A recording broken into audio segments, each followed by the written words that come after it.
Welcome back to Weekend Today in Central New York. I'm joined by Chief Joe Cecile from the Syracuse Police Department. Chief, welcome back. Good morning. Good morning. So we'll start out light and then we'll get into the real, meat of today. But Veterans Day was about a week ago, and if you see a Syracuse police officer around, you'll notice that they have a special badge for it. So give me a badge tour real quick. Sure. So this is the Veterans Remembrance Badge that we wear all of November.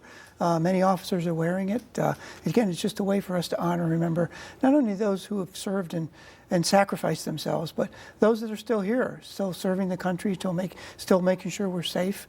We have many officers on our department, as you know, who are ex-veterans or current veterans still serving in the National Guard. So just a way to honor them. Mm-hmm. And I'm seeing this badge in person. It looks really sharp.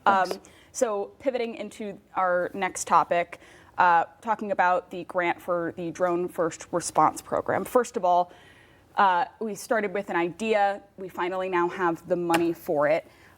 So where are we in the process to implement this? Yes, it's an exciting program for us, and it fits very nicely into the mayor's vision of a smart city, using technology to improve services.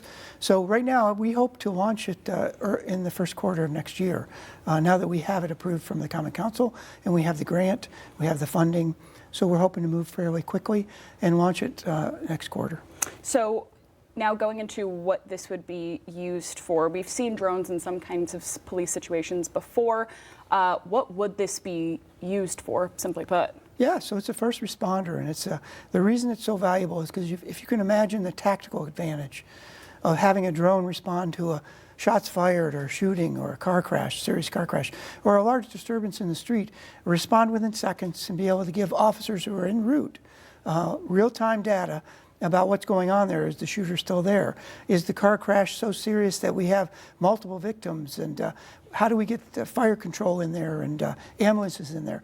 That drone will be able to relay all that information back to officers who are not even on scene yet, so that it's safer for them. The services that we render, meaning saving lives, will get there quicker and more efficiently. Yeah, and in addition to that, who's going to be behind these drones? Yeah, so it'll be officers that will be behind the drones. They will be monitoring it. They will be relaying that information to the officers on the street through a radio, but they will be there watching the drone. It will launch on its own, just so you know, and it goes with coordinates right to the scene on its own, but there will be an officer, because you have to have somebody watching to see, so we can get that data back to the officers arriving on scene. And, beyond that too, you have calls sometimes where we don't get there right away. 20 minutes have gone by, two people fighting in the street. We can have this drone respond there to see if it's still happening, whether we're still needed. And there's so many different ways we can use this tactically. Now, my last question for you, Chief, is this going to be on like a case-by-case basis? Is this not, worked out quite yet? Or is this going to be a constant, thing flying around? Oh, no, it won't be constant. It will actually come right back. Once it's done its job, it comes right back to the site where it launched from and sits there until we launch it, until we activate it for the next call. So it won't be hovering around. It's very little. It doesn't it's not really for proactive work. It's for reactive. We have a call. We need to know what the situation is before we get there. So we launch this drone and have it take a look for us. Well, we're really excited to see that take off. Chief, thank you so much for coming in this morning. You're welcome. Thanks for having me.